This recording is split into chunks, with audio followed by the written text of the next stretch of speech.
आप सभी का फिर से टीवीएल कोचिंग के इसी पर बहुत बहुत स्वागत है।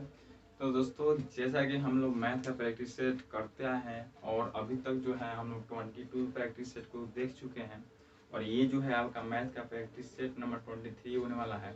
अर्थात इसमें भी ऐसे हम क्वेश्चन को लेके आए हैं जो आपके एग्जाम के व्यू से काफ़ी महत्वपूर्ण है और आपके एग्जाम में काफ़ी जो है ये अपना रोल अदा करेंगे। इसलिए आपको ये बनता है कि आप इस वीडियो को भी जो है अंत तक देखिए और इससे जो भी कंसेप्ट मिल रहा है और जो भी नोट बनता है वो अपने नोटबुक में नोट कीजिए और उसको जो है अधिक से अधिक प्रैक्टिस करने का प्रयास कीजिए ताकि जो है एग्जाम में आप अच्छा कर पाए। तो आई होप आप इस जो है पूरे वीडियो को अंत तक देखिएगा। तो चलिए शुरू करते हैं। और हाँ दोस्तों, शुरू करने से पहले आपसे फिर से एक रिक्वेस्ट है कि यदि आप हमारे चैनल में नए हैं तो प्लीज़ हमारे चैनल को सब्सक्राइब कर दीजिएगा, यानी कि लाल का बटन जो दिख रहा होगा उसको प्रेस करके उसको वाइट या ब्लैक टाइप का होता है उसमें कन्वर्ट कर दीजिएगा और उसके पास में बेल आइकन होगा उसको भी आप प्रेस करके बेल की घंटी को दबा दीजिएगा, अर्थात ऑल पे कर दीजिएगा। तो आई होप आप हमारी बातों को समझ गए होंगे। तो चलिए शुरू करते हैं और देखते हैं आज का फर्स्ट क्वेश्चन आखिर क्या है। तो फर्स्ट क्वेश्चन आज का आप स्क्रीन पर देख पा रहे होंगे। तो क्या बोल रहा है, एक्स स्क्वायर माइनस 9 और x square minus 6x plus 9 का महत्तम समावर्तक यानी कि HCF क्या है ये आपको ज्ञात करना है। काफी सिंपल क्वेश्चन है। इस तरह का क्वेश्चन हम काफी आपको करवा चुके हैं। क्या क्या दिया हुआ है, एक तो ये दिया हुआ है आपका एक्स स्क्वायर माइनस 9 और एक आपका दिया हुआ है एक्स स्क्वायर माइनस 6x और उसके बाद प्लस में 9 दे रखा हुआ है। तो आपको इन दोनों का HCF क्या है वो आपको फाइंड आउट करना है, HCF ज्ञात करना है। ठीक है, तो HCF ज्ञात करना यानी कि क्या, HCF मतलब क्या है कि दोनों में जो कॉमन होता है वो क्या है, दोनों में कॉमन क्या है, अर्थात हाईएस्ट कॉमन फैक्टर इसका फुल फॉर्म होता है। उसी से आप ये जान सकते हैं कि इसमें और इसमें दोनों में क्या क्या मिल रहा है, वही जो मिल रहा होगा दोनों में वही आपका HCF हो जाएगा। तो चलिए फर्स्ट ऑफ ऑल इसको अभाज्य गुणनखंड के रूप में, जिस तरह हम डिजिट या संख्या को जो है चेंज करते हैं अभाज्य गुणनखंड के रूप में लिखते हैं, उसी तरह इसको अलग अलग खंडों में बांट कर कैसे लिखा जा सकता है उसको हम देखने का प्रयास करेंगे। तो इसको अगर आगे लेके चलिएगा तो इसको आप क्या क्या कह सकते हैं, ये आपका ए स्क्वायर और ये आपका 3 का स्क्वायर हो जाएगा, यानी कि 3 का स्क्वायर का मतलब क्या कि बी का स्क्वायर के फॉर्म में आ जा रहा है। अर्थात यदि आप इसको लिखिएगा तो आप क्या लिख सकते हैं, एक्स स्क्वायर माइनस 3 का स्क्वायर लिख सकते हैं और यह किसके फॉर्म में आ गया है, ए स्क्वायर माइनस बी स्क्वायर के फॉर्म में। तो ए स्क्वायर माइनस बी स्क्वायर बराबर क्या होता है, एक बार जोड़ दो एक बार घटा दो, यानी कि एक बार x प्लस 3 हो जाएगा और एक बार क्या हो जाएगा x माइनस 3। आई होप कि आपको यहाँ पे कोई प्रॉब्लम नहीं हो रहा होगा। आपको एक हमने फॉर्मूला बताया हुआ है, ए स्क्वायर माइनस बी स्क्वायर बराबर क्या होता है, तो एक बार जोड़ देते हैं और एक बार घटा कर गुना कर देते हैं, अर्थात a plus B into A minus B होता है। इसी ए स्क्वायर और बी स्क्वायर के फॉर्म में ये दोनों आ गया, तो इसको हम क्या कर दिए, एक बार जोड़ कर एक बार घटा कर लिख दिए। अब ये अलग अलग खंड में बट गए। ठीक है, अब अलग अलग खंड में बट गए तो इसको यहीं पर रहने देंगे। अब इसको देखेंगे कि इसको कैसे अलग अलग खंडों में अर्थात अभाज्य गुणनखंड के रूप में जिस तरह हम लोग व्यक्त करते हैं संख्याओं को, उसी तरह इसको अलग अलग खंडों में कैसे बांटेंगे। तो चलिए इसको भी बांट कर देख लेते हैं। इसका अब गुणनखंड निकालिएगा तो ये एक्स स्क्वायर है, एक्स स्क्वायर में 9 से मल्टीप्लाई 9x स्क्वायर हो जाएगा। इसको दो भाग में ऐसा बांटना है कि गुणा करने पर 9x स्क्वायर और जोड़ने या घटाने पर आपका 6x आ जाए। तो आप यदि -3x और -3x लीजिएगा तो दोनों में गुना कीजिएगा तो 3 का 9x स्क्वायर हो जाएगा और -3x और -3x कितना हो जाएगा, -6x हो जाएगा। तो सेटिस्फाई कर रहा है इसलिए हम इसको आगे बढ़ा देंगे। x यहाँ से कॉमन लेंगे तो x कॉमन हो गया और यहाँ पे कितना बच गया, 3 कॉमन हो गया, 3 बच गया और यहाँ पे -3 कॉमन लेंगे तो यहाँ पे क्या हो जाएगा, x हो जाएगा और यहाँ पे -3 हो जाएगा। अब इसको आगे बढ़ाएंगे तो एगो x -3 और एगो आपका x -3, इसमें से एगो ये वाला x -3, ये भी अलग अलग भागों में बट गया। अब यहाँ पे हम देख रहे हैं तो दोनों में जो कॉमन मिल रहा है अर्थात इसमें इस वाले पद में और इस वाले पद में जो कॉमन मिल रहा है वो आपका x -3 और x -3, सिर्फ यही कॉमन मिल रहा है। क्योंकि आप यहाँ पे देखिएगा तो ये तो आपका x+3 है और x+3 इसमें नहीं है तो इसलिए आपका x+3 नहीं लेंगे। यानी कि जो नहीं कॉमन रहता है, दोनों में जो इन्वॉल्व रहता है उसी को हम HCF के रूप में लिखते हैं। तो इसलिए आपका HCF बराबर क्या हो जाएगा, HCF बराबर क्या मिल रहा है, x -3, इसलिए आपका x -3 will be right answer होगा और यही आपका आंसर दिया होगा। यदि आप ऑप्शन की बात करेंगे तो x -3 आपका ऑप्शन नंबर डी में दे रखा हुआ है, इसलिए आपका option number D will be correct answer हो जाएगा। देन आई होप आप इस क्वेश्चन को समझ गए होंगे। HCF ज्ञात करना था, HCF मतलब कि दोनों में कॉमन क्या मिल रहा है वही आपको फाइंड आउट करना था। तो चलिए अब अगले क्वेश्चन की तरफ बढ़ते हैं। तो अगर दोस्तों अगले क्वेश्चन की बात करेंगे तो अगला क्वेश्चन में काफी सा सिंपल सा क्वेश्चन है। क्या बोल रहा है, x का पावर दे रखा हुआ है, x का पावर -3/4 यही वाला दे रखा हुआ है और बोल रहा है का, यानी कि इसका जो है आप प्रतिलोम ज्ञान करें, थोड़ा सा ज्यादा भी गया है ना, का प्रतिलोम ज्ञात करें। प्रतिलोम का मतलब क्या कि उल्टा इसका विपरीत, अपोजिट, यानी कि जो है इसका उल्टा यानी कि विपरीत क्या होगा वो आपको ज्ञात करना है। तो प्रतिलोम का मतलब उल्टा। यदि हम आपसे बोले कि 4 का प्रतिलोम क्या होगा, यानी कि 4 का उल्टा क्या होगा, तो आप क्या बोलिएगा, 4 का उल्टा 1/4 होगा। क्यों 1/4 का होगा, क्योंकि आप यहाँ पे देखिएगा तो इसके बाटा में कुछ नहीं था, एक ना है। हम आपसे क्या बोल रहे हैं कि इसका उल्टा बताइए, तो 4/1 का उल्टा क्या हो जाएगा, पलट देंगे तो 1/4 हो जाएगा। तो उसी तरह जो है इसका प्रतिलोम ज्ञात करना है, तो इसके बाटा में कुछ होना है तो एक ना है, एक है। अब इसको पलट देंगे तो 1/x का पावर -3/4 हो जाएगा, -3/4 होगा ना। अब देखिए ये बाटा के नीचे जो है यदि माइनस में है तो इसको यदि ऊपर ले जाएंगे, x का पावर -3/4 को ऊपर यदि लेके जाएंगे तो डायरेक्ट क्या हो जाएगा, x का पावर 3/4 होगा। क्यों, क्योंकि जब आपका x का पावर -1 रहता है तो हम इसको क्या लिखते हैं, 1/x लिखते हैं। x का पावर 2 रहता है, माइनस में 2 रहता है तो x का 1 में x का पावर 2 लिखते हैं।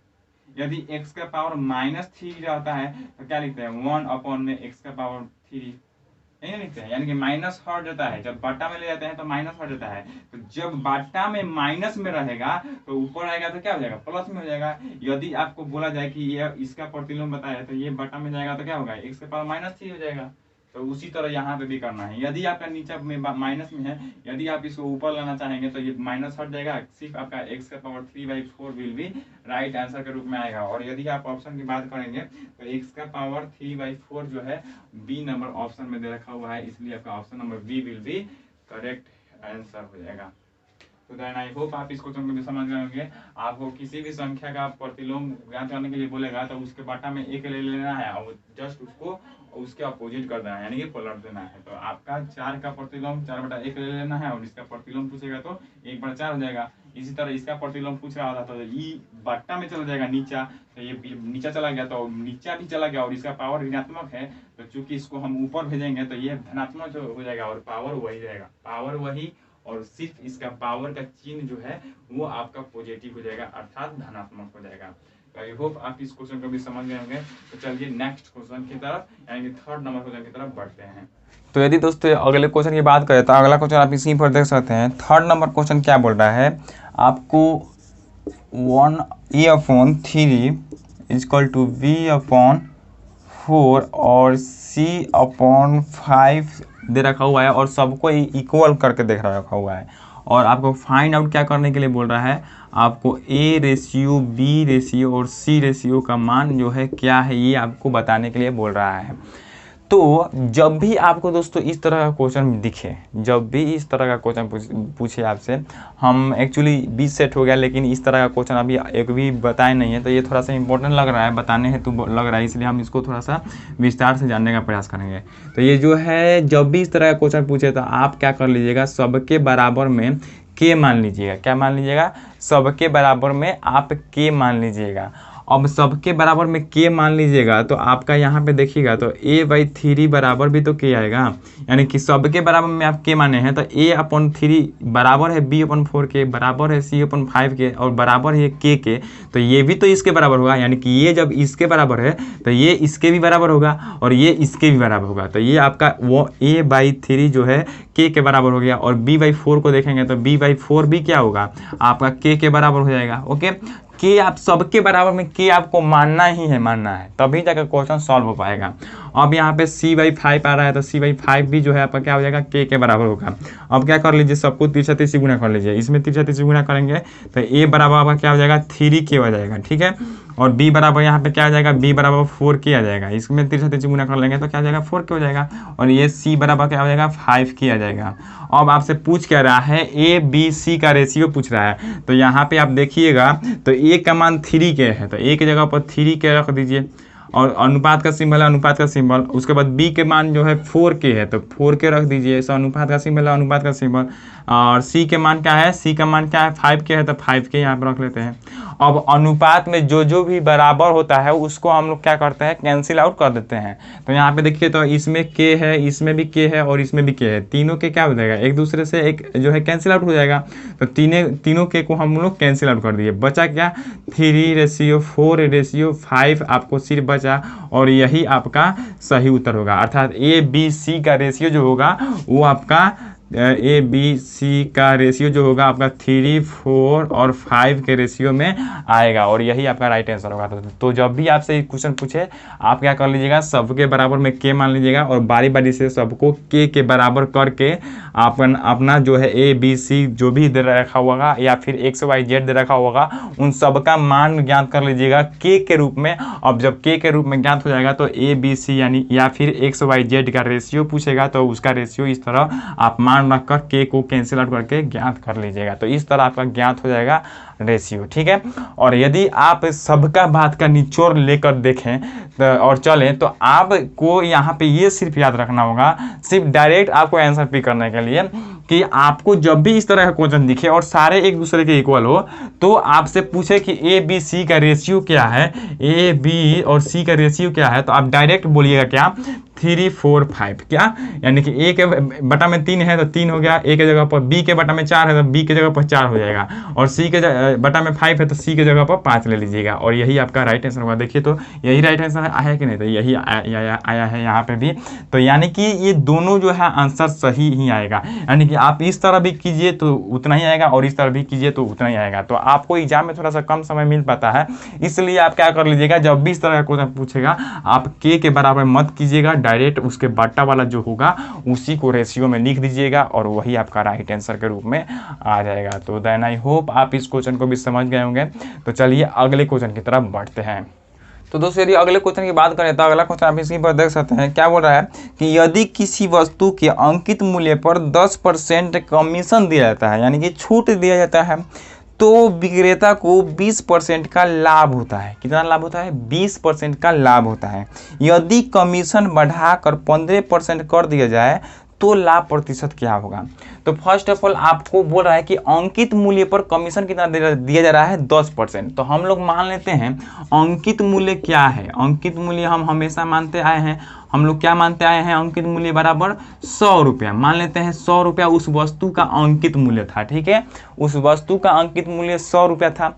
अब इस पे जब ये 10% का छूट दे रहा है तो 10% का जब छूट दे देगा, 10% का छूट देगा तब छूट के बाद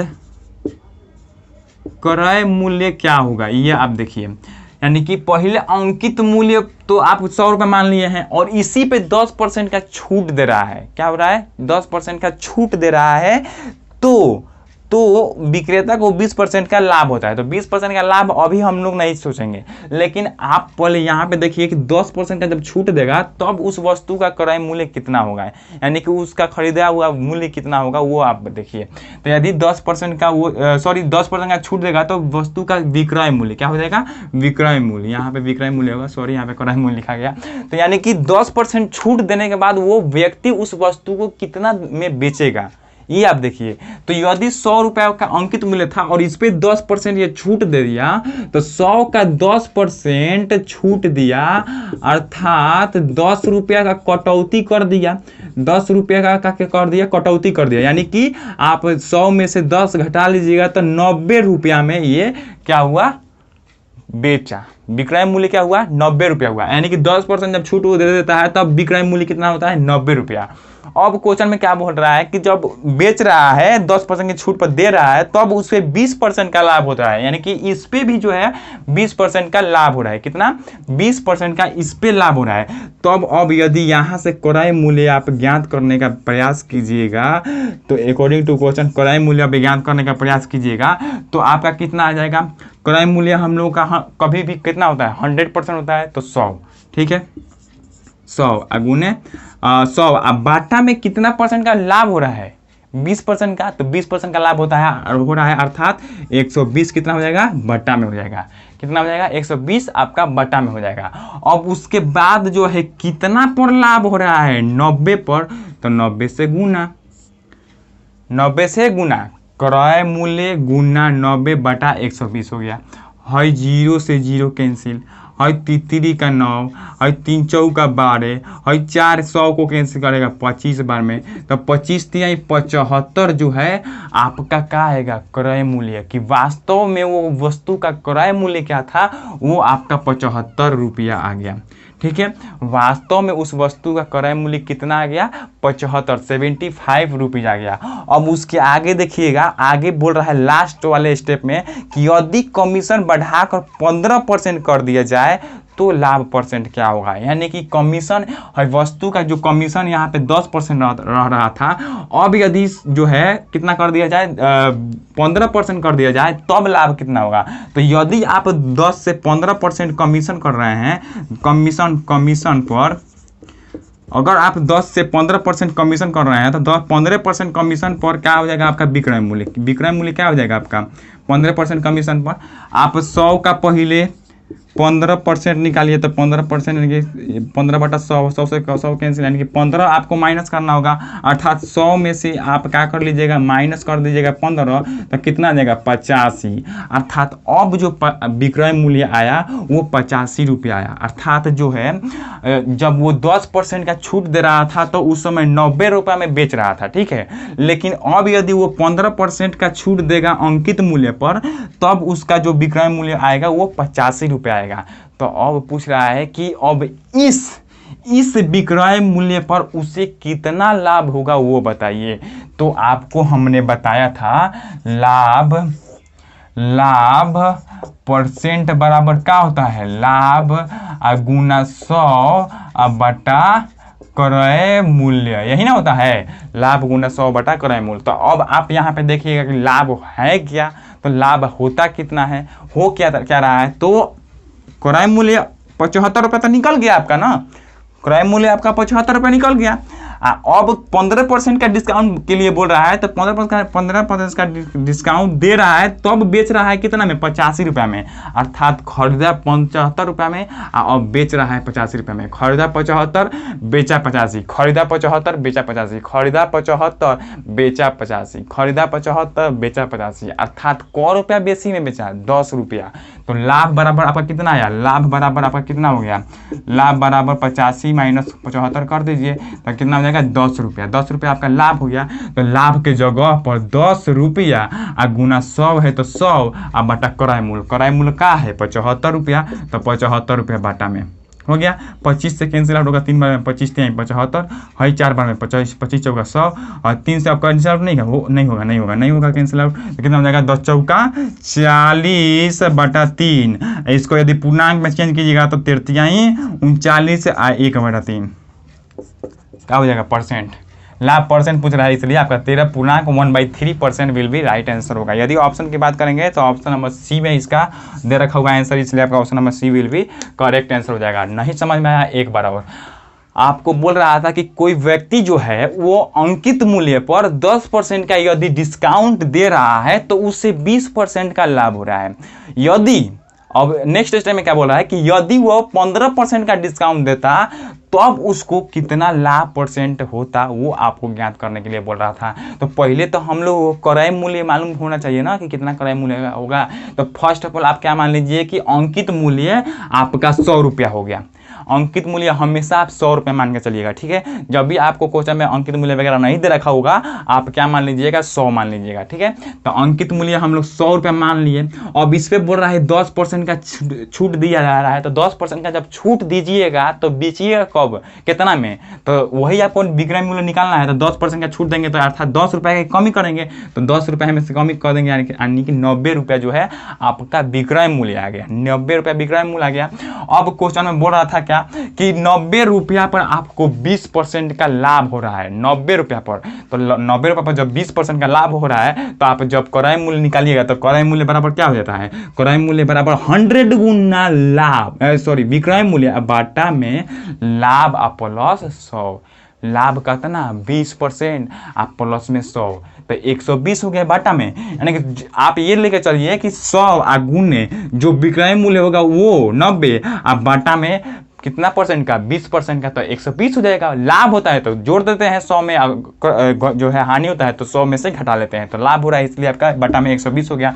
कैंसिल आउट वगैरह करेंगे तो 75 आएगा और ये 75 क्या है आपका क्रय मूल्य निकल कर आया। जब क्रय मूल्य आपका निकल गया तो नेक्स्ट स्टेप में क्या बोल रहा है मेरे दोस्त, बोल रहा है कि अब यदि उस वस्तु के अंकित मूल्य पर 15% का कमीशन दिया जाए, अर्थात 15% की कटौती किया जाए या फिर 15% का कमी किया जाए तो अब आपका लाभ परसेंट क्या होगा वो ज्ञात करें। तो फर्स्ट ऑफ ऑल आपको फिर से तो विक्रय मूल्य ज्ञात करना होगा।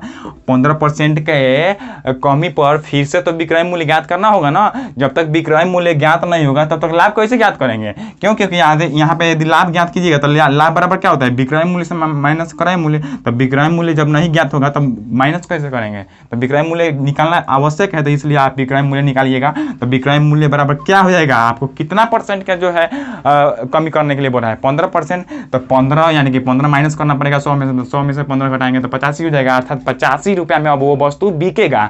और जब अब वो वस्तु 85 रुपये में बिक रहा है तो अब लाभ कितना हो रहा है? चूंकि आपका 75 रुपया क्रय मूल्य है, अब बेच रहा है यानी खरीदा 75 रुपये में, बेच रहा है 85 रुपये में, तो कै रुपये का लाभ कमा रहा है 10 रुपये का। तो अब इसका लाभ जो हो रहा है वो कितना परसेंट में हो रहा है वो बताइए, ये पूछ रहा है क्वेश्चन। तो लाभ बराबर तो आपका 10 रुपया हो गया, तो लाभ परसेंट बराबर क्या होता है लाभ गुने 100 बटा क्रय मूल्य। तो लाभ 10 रुपये गुने 100 बटा क्रय मूल्य कितना 75। तो 75 बटा में कैंसिल आउट वगैरह करेंगे तो क्या हो जाएगा 13/1/3 जो है आपका राइट आंसर के रूप में आएगा और यही आपका सही उत्तर होगा।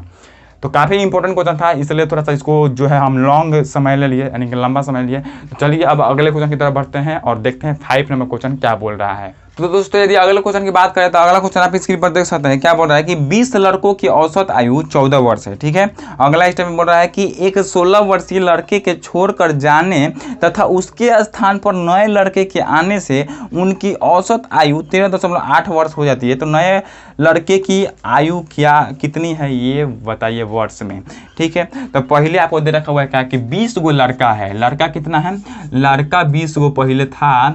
लड़कवा का सबका औसत एज जो था, औसत आयु जो था, औसत आयु वो आपका 14 वर्ष था। कितना था 14 वर्ष, जी हाँ दोस्तों 14 वर्ष था, ठीक है।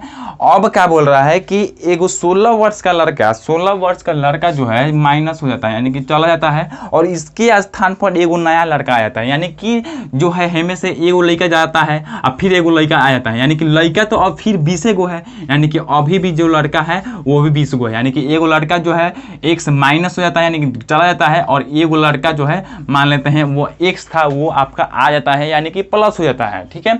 अब तो लड़का तो उतना ही ना है, एगो जा रहा है एगो आ रहा है, एगो जा रहा है एगो आ रहा है, तो एगो गया तो घट गया, एगो तो 19 हो गया, वो एगो और आ गया तो वो जोड़ देंगे तो 20 हो जाएगा। तो यानी कि लड़का का संख्या जो है अभी भी 20 है, ठीक है। लेकिन आपका अब जो औसत हो जा रहा है, औसत आयु जो हो जा रहा है वो आपका 13.8 हो जा रहा है। कितना हो जा रहा है 13.8 हो जा रहा है। तो यदि हम आपसे बोलेंगे कि पहले जब लड़का का आयु जो है 20 जो है लड़का 20 गो था, औसत आयु 14 था, तो टोटल का एज का योग कितना है पहले का? तो पहले का औसत जो है 14 है, यानी कि 14 वर्ष, यानी कि 14 वर्ष सबका एज है। औसत का मतलब क्या होता है सब, यानी कि 14 वर्ष का 20 है, 14 वर्ष इस तरह। तो आपका यदि टोटल यानी कुल एज निकालें, कुल आयु आपसे बोले कि आप कुल आयु बताइए, तो कुल आयु कैसे बताइएगा है 14 में 20 से गुना कर दीजिएगा तो कितना हो जाएगा 14 दूनी 28, यानी कि 280 वर्ष जो है आपका टोटल आयु का योग हो जाएगा। लड़का जो भी 20 को है उन सबका आयु का योग कितना हो गया टोटल 280, ठीक है। अब यदि हम बोलेंगे जब एगो लड़का चला गया था 16 वर्ष का, एगो नया लड़का आ गया था, तब आपका औसत में जो है कटौती हो गया, 0.2 का कटौती हुआ है, यानी कि अब 13.8 हो गया है। तो अब जो है टोटल आयु कितनी है, यानी कि टोटल आयु का योग कितना है? तो आप क्या कीजिएगा 13.8 में जो है 20 से गुना कीजिएगा। तो जब 20 से गुना कीजिएगा तो ये आपका 8 दूना 16, 13 दूना 26 1 27, दशमलव जो है 1 अंक के बाद, तो यहाँ पे 1 अंक के बाद दशमलव, यानी कि 276 जो है आपका आ रहा है अब टोटल। यानी कि पहले जो था वो कितना था, 280 टोटल था, अब एजवा कितना हो गया, 276 हो गया। यानी कमी हो गया, कितना का कमी हुआ है, कितना का कमी हुआ है, देखिए तो कितना का कमी हुआ है, -4 का कमी हो रहा है। यानी कि पहले 280 या अब 276, यानी कि 4 गो माइनस हो गया, 4 गो घट गया। तो 4 गो घट गया ना, ये जो 4 गो घट गया वही जो लड़कवा जा रहा है उसमें से 4 गो घटा देंगे तो जो आएगा वो आपका राइट आंसर आएगा। नहीं समझ में आया? चलिए एक बार और ही मान लेते हैं। बोल रहा था कि 20 गो लड़का था, उसका सबका औसत आयु जो है 14 वर्ष था, ठीक है। उस 20 गो लड़का में से अब नेक्स्ट स्टेप में बोल रहा है कि उस 20 गो लड़कवा में से एगो 16 वर्ष का लड़का चला गया और उसके स्थान पर एगो नया लड़का आ गया। तो लड़कवा तो टोटल अभी 20 गो है, अभियो 20 गो है, यानी कि पहला 20 गो था लड़का, अभियो 20 गो है। लेकिन अब जो है परिवर्तन क्या हो जा रहा है कि अब एवरेज जो है औसत में 13.8 यानी कि 13.8 हो जा रहा है, यानी कि 0.2 का कटौती हो जा रहा है, यानी कि कमी हो जा रहा है। तो यदि टोटल निकालिएगा पहिलका का, तो पहिलका टोटल एज कितना हो जाएगा, 280 हो जाएगा। कैसे निकालेंगे, दोनों में गुना कर देंगे तो 280 हो जाएगा, और अब टोटल निकालेंगे तो 276 होगा। अब देखिएगा तो पहले टोटल 280 था, अब 276 हो गया था, यानी कि माइनस कितना हुआ, -4 हुआ, यानी कि 4 गो घट गया था। जो 4 गो घटा उसको क्या करना है, आपको 16 में से माइनस कर देना है, तो वो नया लड़का जो आया है उसका एज निकल कर आ जाएगा। तो यदि आप 16 में से 4 घटा लीजिएगा तो 12 आएगा, और यही 12 वर्ष जो है आपका नया जो लड़का आ रहा है उसका एज होगा, और यही आपका राइट आंसर होगा। यदि ऑप्शन की बात करेंगे तो ऑप्शन नंबर बी में दे रखा हुआ है, इसलिए आपका option number B will be correct answer हो जाएगा। तो देन आई होप आप इस क्वेश्चन को भी काफ़ी अच्छी तरह से समझ गए होंगे। इस तरह का जो है, इसके बावजूद भी आपको कोई डाउट वगैरह है तो कमेंट बॉक्स में जरूर बोलिएगा। ओके, तो चलिए अब अगले नेक्स्ट क्वेश्चन की तरफ बढ़ते हैं। तो दोस्तों यदि अगले क्वेश्चन की बात करें तो अगला क्वेश्चन आप स्क्रीन पर देख सकते हैं। क्या बोल रहा है कि एक बेलन के वक्र तथा संपूर्ण पृष्ठ के क्षेत्रफल का अनुपात, यानी कि एक बेलन है उसका वक्र पृष्ठीय क्षेत्रफल जो है और उसका संपूर्ण पृष्ठीय क्षेत्रफल जो है, उन दोनों का अनुपात रेशियो में जो है 1:2 के रूप में दे रखा हुआ है। यदि इसके संपूर्ण पृष्ठ का क्षेत्रफल 616 वर्ग सेंटीमीटर है तो बेलन का आयतन कितना है ये आपको फाइंड आउट करना है।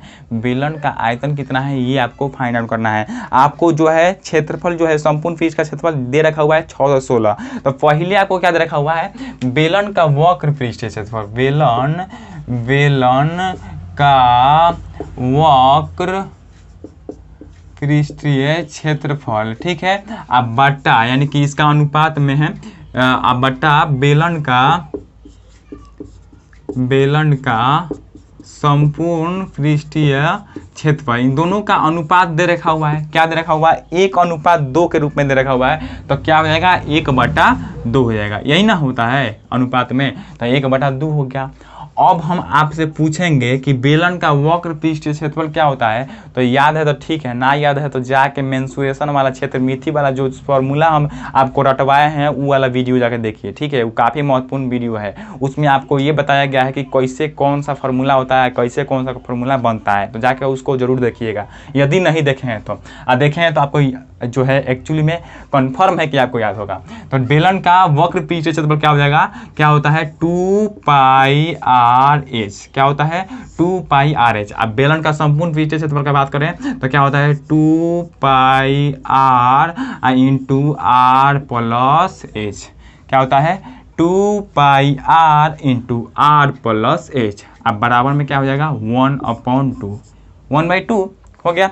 अब देखिए है, देखिएगा तो है 2πr और है 2πr, सब का सब कैंसिल, का बच गया सिर्फ आपका ऊपर में h बच गया और नीचे में r+h बच गया, r+h बच गया। अब बराबर में 1/2 बच गया। तो तिरछा तिरछी यदि आप गुना कर लीजिएगा यहाँ पे तो क्या निकल कर आएगा, है 2h हो जाएगा और इधर में क्या हो जाएगा r+h में 1 से गुना करेंगे तो r+h रहेगा, तो r+h हो गया। है h को इधर लेके आएंगे तो ई क्या हो जाएगा h, 2h इधर है और है h इधर आएगा तो -h हो जाएगा और बराबर में r हो जाएगा। यदि 2h में से h को घटा लेंगे तो h बराबर r आ जाएगा, h बराबर r हो गया। यानी कि आपका हाइट और जो है त्रिज्या, यानी कि ऊंचाई और त्रिज्या जो है उस बेलन का दोनों एक दूसरे के इक्वल है। त्रिज्या और ऊंचाई दोनों एक दूसरे के इक्वल है। तो जब दोनों एक दूसरे के इक्वल है तब आप आसानी से इस बेलन का आयतन ज्ञात कर सकते हैं। कैसे? चलिए देखिए, बेलन का आयतन का फॉर्मूला होता क्या है, आई होप कि आप याद रखे होंगे। बेलन का आयतन बराबर आपको ज्ञात करना है और इसका फॉर्मूला होता क्या है, पाई आर स्क्वायर एच। क्या होता है?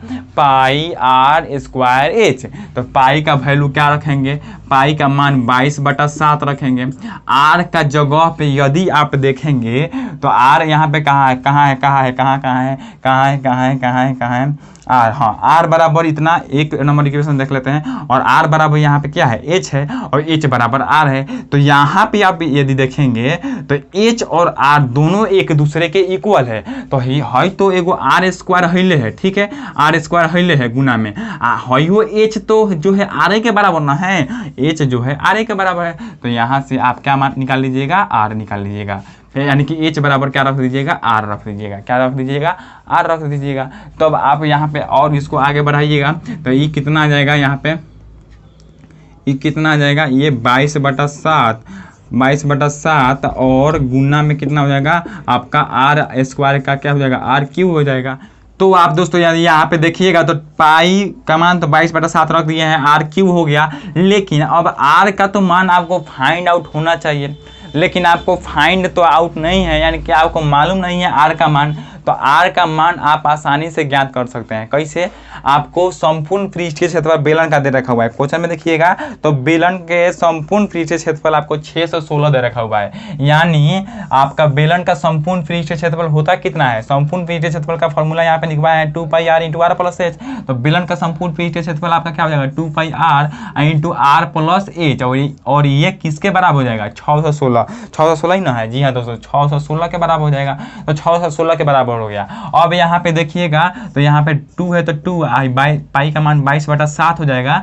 गुना में आर इंटू में आर प्लस एच के जगह पे आप क्या लिख सकते हैं, एच के जगह पर आर लिख सकते हैं। तो यहाँ पे आर लिख दीजिए। अब हम एच के जगह पर आर काहे लिख रहे हैं, कैसे कि आपको आर फाइंड आउट करना है। और जब तक एगो इक्वेशन में दो गो आपका चर रहेंगे, दो गो चर राशि रहेगा, तब तक आपका इक्वेशन सॉल्व हो पाएगा, नहीं हो पाएगा। वो दो चर वाले रैखिक समीकरण बन जाएगा। तो उस तरह हम लोगों को दूसरे विधि से लंबा जो है प्रोग्रेस हो जाएगा और हम ज्ञात नहीं कर पाएंगे। तो यहाँ पे आपको एक का मान यहाँ पे पुट करके सिर्फ आपको एक चर को है जो है यहाँ पे लाना होगा। तो यहाँ पे h बराबर आर होता है, तो इसलिए आपका h बराबर आर यहाँ पे लिख दिए।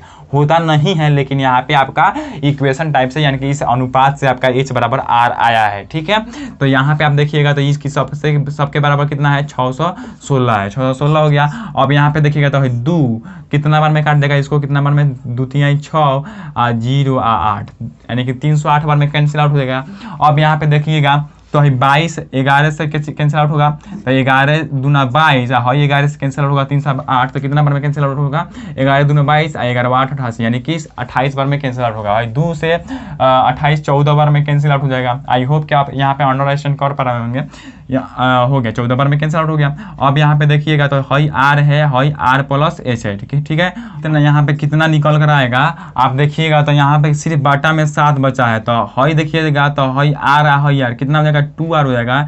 यहाँ पे 1/7 इंटू में यहाँ पे 2r हई 2 सॉरी यहाँ पे पहले तो r है गुना में हई आर आई आर कितना हो गया, 2r हो गया। अब बराबर में कितना है, 14 है, ठीक है।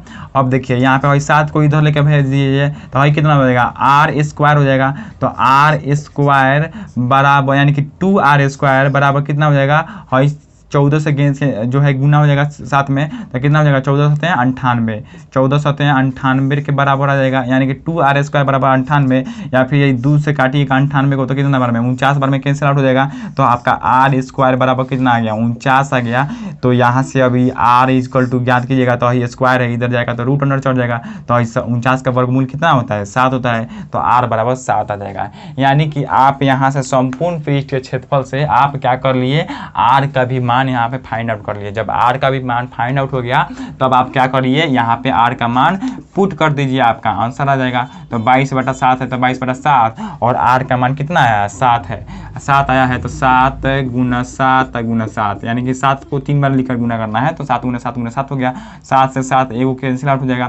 17 से 49, 49 में 22 से गुना करना पड़ेगा। तो 49 में यदि 22 से गुना कीजिएगा तो ये 98 या फिर 98, 8 9 8 17 और 9 1 10, यानी कि 1078 जो है आपका राइट आंसर के रूप में आएगा और यही आपका सही उत्तर आएगा। यदि ऑप्शन की बात करेंगे तो आपका 1078 आपका ऑप्शन नंबर सी में दे रखा हुआ है, इसलिए आपका ऑप्शन नंबर सी विल भी राइट आंसर होगा। और ये घन सेंटीमीटर में होगा, क्या होगा, घन सेंटीमीटर में होगा।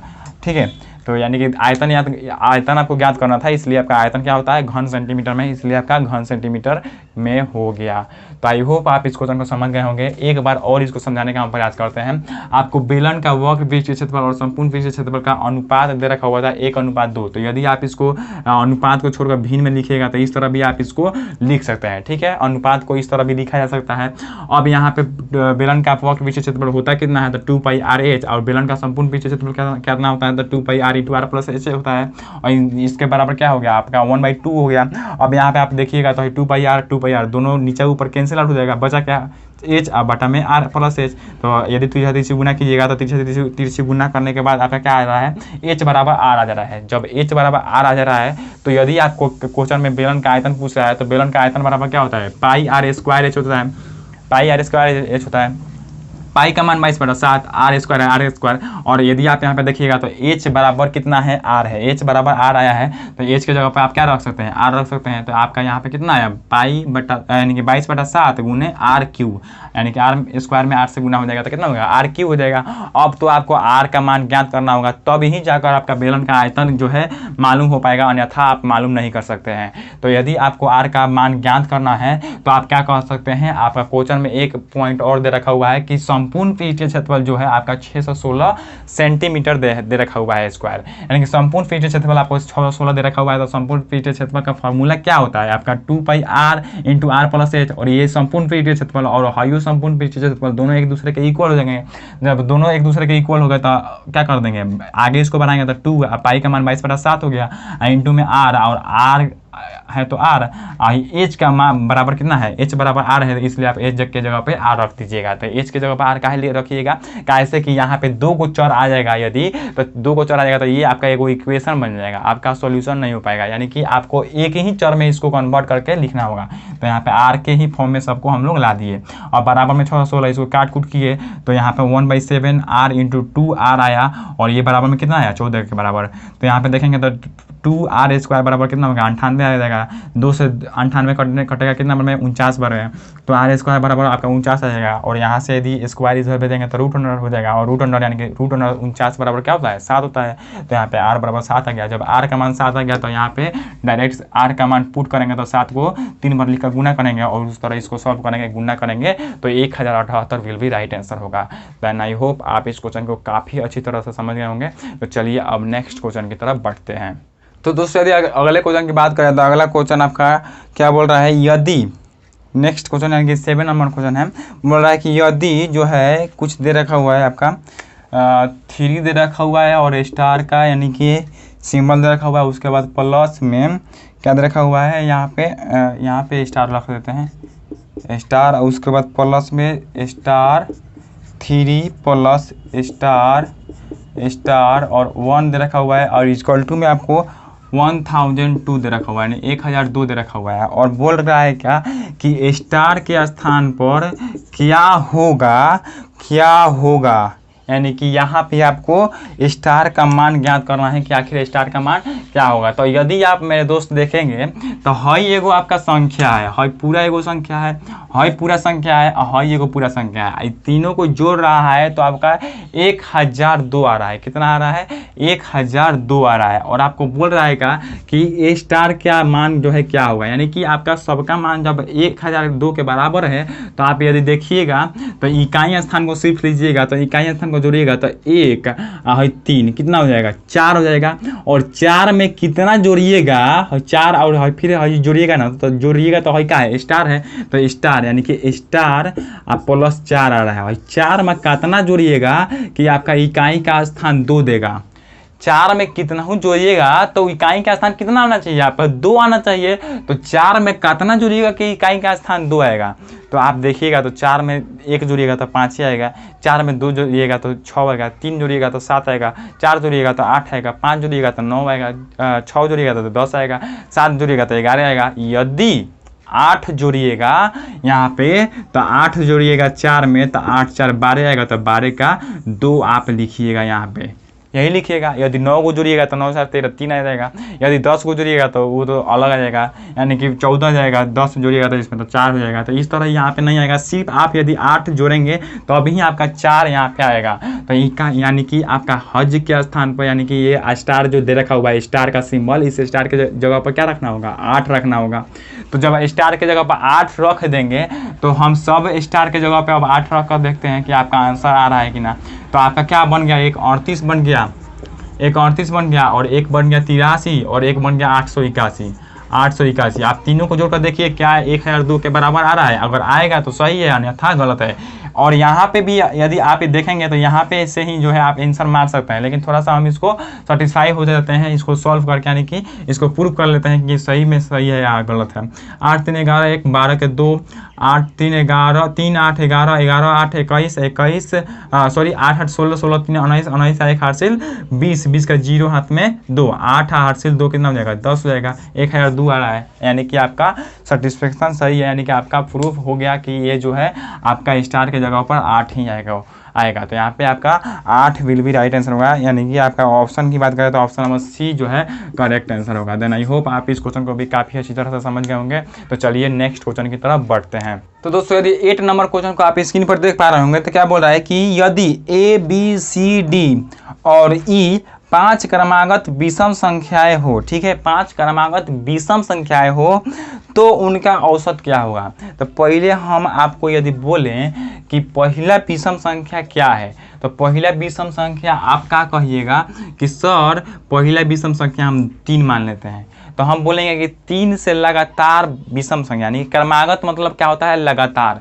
तो 3 से लगातार 5 विषम संख्या कौन कौन हो जाएगा, 3 हो गया, एगो 5 हो गया, उसके बाद 7 होगा, उसके बाद 9 होगा, उसके बाद 11 होगा। इस तरह आएगा आपका विषम संख्या। विषम संख्या का मतलब क्या कि वो 2 से विभाजित नहीं होगा, उसमें 2 से भाग नहीं लगेगा, ये आपका विषम संख्या का मतलब होता है। तो आपको यहाँ पे डिजिट न देकर आपको जो है चर के रूप में दे रखा हुआ है। क्या दे रखा हुआ है, ए बी सी डी और ई, ये आपका 5 गो जो है विषम संख्याएं दे रखा हुआ है, और ये सारे एक दूसरे के क्रमागत है। तो यदि पहला विषम संख्या आपका ए है, पहला विषम संख्या ए है, तो दूसरा विषम संख्या हम बोलेंगे कि दूसरा विषम संख्या बताइए क्या होगा। क्रमागत चूंकि बोल रहा है तो इसलिए दूसरा विषम संख्या क्या होना चाहिए, आपका a + 2 होना चाहिए। क्यों, क्योंकि यहाँ पे पहला 3 था, तो 3 में 2 को जोड़े तबे ना आपका 5 आया। यदि 3 में 4 को जोड़ेंगे तबे ना यहाँ पे 7 आएगा। तो यदि हम तीसरा बोलेंगे तो तीसरा क्या हो जाएगा आपका a + 4 हो जाएगा। और यदि हम चौथा बोलेंगे तो a + कितना हो जाएगा, चौथा कितना हो जाएगा 6 जोड़ना पड़ेगा। कितना जोड़ना पड़ेगा 6। यदि हम 5वां बोलेंगे तो a + कितना हो जाएगा 8 हो जाएगा। कैसे का देखिए, तो 3 में 2 को जोड़े तो 5, 2 को जोड़े, 3 में 4 को जोड़े तो 7 आया, तो 4 को जोड़े, 3 में जो है आप कितना जोड़े, यहाँ पे 6 जोड़े तो आपका चौथा निकला था, तो ए में आपको 6 जोड़ना होगा। 5वां निकालने के लिए 3 में आपको कितना जोड़ना पड़ेगा 8 जोड़ना पड़ेगा। तो यहाँ पे a + 8 हो गया। तो ये आपका क्रमागत 5 क्रमागत विषम संख्या हो गई। तो यहाँ पे क्वेश्चन के हिसाब से ए बी सी डी और ई न लिख कर हम हई लिखे तो बात तो एक ही ना हुआ। तो हई यहाँ पे ए है, ठीक है। अब बी के स्थान पर क्या हो गया, बी के स्थान पर a + 2 हो गया, और सी के स्थान पर a + 4 हो गया, और डी के स्थान पर क्या होगा a + 6 हो गया, और ई के स्थान पर a + 8 हो गया। तो यदि आप यहाँ पे A B C D E कहिए या फिर हई कहिए, दोनों बात एक दूसरे के इक्वल है, ठीक है। यदि आप हई कहिए या फिर हई कहिए, दोनों बात एक दूसरे के इक्वल है। यदि हम जो है मेथड के हिसाब से चलेंगे तो हई ए तो दूसरे का विषम संख्या a+2, तीसरा का a+4, चौथा का a+6, पांचवा a+8। और ये क्वेश्चन में दे रखा हुआ है, तो इतना लिखिए चाहे उतना लिखिए, बात एक ही हुआ। आज बोल क्या रहा है कि सबका औसत जो है वो कितना होगा वो बताइए। तो औसत बराबर क्या होता है, औसत बराबर सभी प्रेक्षणों का योग, सभी प्रेक्षणों का योग अब बटा प्रेक्षणों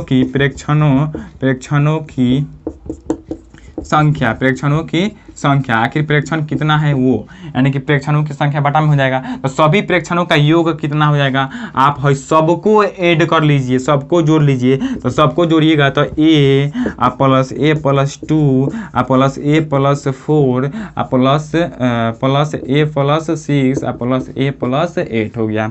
और बटा में कितना हो गया, सभी प्रेक्षणों का संख्या, प्रेक्षण का वो है 1 2 3 4 5, 1 2 3 4 5, 5 गो है तो बटा में 5 हो गया। यदि आप सबको जोड़िएगा तो एगो ए, 2 गो, 3 गो, 4 गो, 5 गो, 5a हो गया, 5a। प्लस में आप यदि जोड़िएगा तो अंक वो है 2 है, 2 4 6 6 6 12 12 8 20 हो जाएगा, तो 20 हो गया प्लस में। और बटा में 5 है तो 5, यदि इसमें से 5 कॉमन लीजिएगा तो 5 कॉमन लीजिएगा तो a बचेगा यहाँ पे, आप 5 का 20, यहाँ पे 4 बचेगा। और बटा में 5 है तो 5, और 5 से 5 पूरा कैंसिल आउट हो जाएगा, बचेगा क्या, सिर्फ आपका a+4 बचेगा। और यही आपका राइट आंसर होगा। और यदि क्वेश्चन आंसर में देखेंगे तो आपका ऑप्शन नंबर बी में दे रखा हुआ है a+4, इसलिए आपका option number B will be right answer होगा। देन आई होप आप इस क्वेश्चन को भी काफ़ी आसानी से समझ गए होंगे। कुछ भी नहीं करना था, आपका जो है 5 गो जो है दे रखा हुआ था चर, और बोल रहा था कि उसका जो है एवरेज क्या होगा, और वो सारे विषम संख्या है, और वो भी क्या, लगातार। तो लगातार है तो आप इतना लिखिए या फिर इतना लिखिए, बात एक ही हुआ। यदि पहिल का विषम संख्या मालूम हो जाएगा तो लगातार उसके बाद जो भी विषम संख्या बोलेगा, जहां तक भी को भी, वो आप आसानी से ज्ञात कर सकते हैं। यदि पहिल का बोलेगा कि 5 पहिल का विषम संख्या है तो उसके लगातार 5 गो और विषम संख्या बताइए, तो पहिल का 5 आपको बता दिया, तो उसके बाद जो है लगातार 5 गो आप बता सकते हैं आसानी से। कैसे, 5 पहिल का होगा तो उसके बाद जो है आपका 7 आएगा, उसके बाद 9 आएगा, उसके बाद 11 आएगा, उसके बाद 13 आएगा, और उसके बाद जो है 15 आएगा। तो 5 गो तो लगातार आप बता दिए कि नहीं। तो पहिल का यदि मालूम होता है तो आप उसके आगे वाला भी बता सकते हैं। तो यहाँ पे यही हमारा मेथड था। यहाँ पे ये जो है पहिल का है तो उसके बाद चारों हम आप आसानी से जो है लिख सकते हैं, और इस तरह करके हम आप आसानी से इस तरह क्वेश्चन को सॉल्व कर सकते हैं। देन आई होप आप इस क्वेश्चन को समझ गए होंगे। चलिए नेक्स्ट क्वेश्चन की तरफ, यानी 9th नंबर क्वेश्चन की तरफ बढ़ते हैं। तो दोस्तों यदि अगला क्वेश्चन, यानी कि आज के इस सेशन के सेकेंड लास्ट नंबर क्वेश्चन को देखेंगे आप स्क्रीन पर, तो क्या बोल रहा है कि 33.1/3%, ठीक है, और 4/15 तथा 0.35 में से सबसे बड़ी संख्या कौन सी है, ये आपको ज्ञात करना है।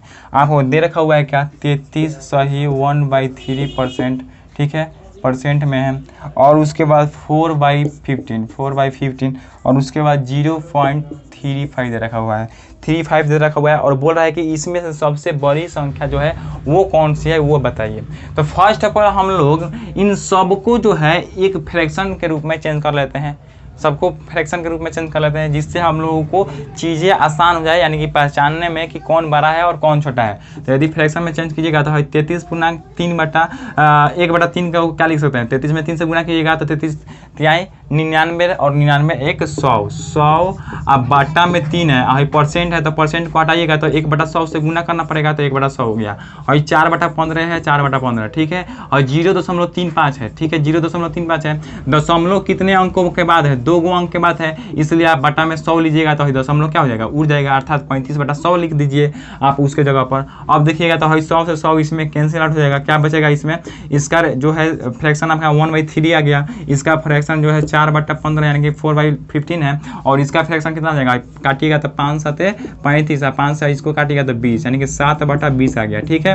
अब आप इसमें देखिए कि इसमें सबसे बड़ी संख्या कौन सी है। तो बड़ी हम पहचानने के लिए बोले थे कि बड़ी ज्ञात करने के लिए आप क्या कीजिएगा, सब में कंपेयर कीजिएगा, इसमें कंपेयर कीजिएगा कि इसमें बड़ी कौन है, तो इसमें कंपेयर कैसे करते हैं, तिरछा से गुना करते हैं, तो 3 में 4 से गुना करते हैं तो 3 चौका 12, और 15 में 1 से गुना करेंगे तो 15, यानी कि अब यहाँ पे 12 आया और यहाँ पे 15 आया, और इस 12 और 15 को देखेंगे कि सबसे बड़ी कौन है इसमें, तो 12 और 15 में 15 बड़ा है, अर्थात हई संख्या जो है, हई भिन्न जो है इससे छोटा हो गया। जब इससे छोटा हो गया, चूंकि आपको सबसे बड़ी ज्ञात करना है तो हमको बड़ी ही लेकर चलना होगा। तो जब इससे हई छोटा हो गया तो हई जब इससे छोटा हो गया तब अब इसको इससे कंपेयर करेंगे कि ये क्या यह इससे बड़ा है या नहीं। तो इससे में कंपेयर करेंगे तो 3 में 7 से गुना करेंगे तो 3 से 21, अब 20 में 1 से गुना करेंगे तो 20। तो 20 अब 21 में कौन बड़ा है, तो 21 बड़ा है, यानी कि हई जो है इससे छोटा हो गया। तो हई जो है इस सबसे बड़ा आ गया, ये क्या हो गया आपका सबसे बड़ा हो गया। तो 7/20 जो है आपका भिन्न जो आया ये सबसे बड़ा आया, और ये किसके बराबर था, ये कितना का वैल्यू था 0.35 का। तो 0.35 विल बी राइट आंसर होगा, यानी कि 0.35 जो है आपका सबसे बड़ी संख्या होगा, सबसे बड़ी संख्या होगी क्या आपका 0.35। यदि ऑप्शन की बात करें तो 0.35 यहाँ पे आपका सी नंबर ऑप्शन में दे रखा हुआ है, इसलिए आपका option number C will be right answer होगा। देन आई होप आप इस क्वेश्चन को भी समझ गए होंगे। तो ये परसेंटेज में था, इसको फ्रैक्शन के रूप में चेंज किया, और फ्रैक्शन के रूप में चेंज करने के बाद हम आपको बताए हैं कि कैसे बड़ा और छोटा ज्ञात किया जाता है। और यदि नहीं जानते हैं कैसे बड़ा और छोटा ज्ञात किया जाता है और इसको और विस्तार से जानना है तो जाके प्लेलिस्ट में देखिए, इस पे हम बड़ा छोटा ज्ञात करने का एक अलग सेपरेट वीडियो बनाए हुए हैं, शायद 15 से 20 मिनट का वीडियो है, आप उसको देख लीजिएगा। तो भिन्न का बड़ा छोटा क्या होता है वो आप आसानी से ज्ञात कर सकते हैं। तो चलिए नेक्स्ट क्वेश्चन की तरफ बढ़ते हैं, और आज के इस सेशन का लास्ट क्वेश्चन जो है देख लेते हैं कि आखिर हमारा लास्ट क्वेश्चन क्या है। तो यदि आप लास्ट क्वेश्चन को स्क्रीन पर देख पा रहे होंगे तो काफ़ी आसान क्वेश्चन है, इसको भी जो है हम लोग काफ़ी आसानी तरीके से और जो है कॉन्सेप्ट के साथ जो है बनाने का प्रयास करेंगे, ठीक है। तो पेशेंस रखिए, सब कुछ क्लियर होगा, कोई भी जो है बात जो है अनक्लियर नहीं होगा, सब कुछ यहाँ पे हम क्लियर करने वाले हैं। क्या है आपका एक a प्लस बी दे रखा हुआ है, a प्लस बी बराबर 8 दे रखा हुआ है, और a माइनस बी बराबर क्या दे रखा हुआ है 6 दे रखा हुआ है। a प्लस बी बराबर 8 और a माइनस बी बराबर 6 दे रखा हुआ है, और आपसे फाइंड आउट क्या करने के लिए बोल रहा है, a स्क्वायर माइनस नहीं a square plus B square find out करने के लिए बोल रहा है। अगर यदि यहाँ पे माइनस रहता, अगर यदि यहाँ पे माइनस रहता तो आप क्या कर सकते थे, यहाँ पे a प्लस बी और a माइनस बी इसका फॉर्मूला होता है तो लिख देते, a प्लस बी का मान 8 दे रखा हुआ है, अब a माइनस बी का मान 6 दे रखा हुआ है, दोनों को गुना कर देते तो जो आया था वो आपका राइट आंसर के रूप में आया था। लेकिन यहाँ पे आपका a माइनस बी का नहीं दे रखा हुआ है, a square minus B square नहीं दे रखा हुआ है, क्या दे रखा हुआ है a square plus B square दे रखा हुआ है। तो ये आपका फॉर्मूला नहीं होता है, इसलिए आपको थोड़ा सा और अंदर की बातों को जानना होगा और आपको आसानी से इसको बनाने का प्रयास करना होगा। कैसे बनाएंगे, आप क्या कीजिए, एक बार a माइनस बी का स्क्वायर कर दीजिए, इसको जोड़ दीजिए a प्लस बी के स्क्वायर से जोड़िए, क्या एक बार a माइनस बी का स्क्वायर कीजिए और एक बार a प्लस बी का स्क्वायर करके दोनों को जोड़ दीजिए।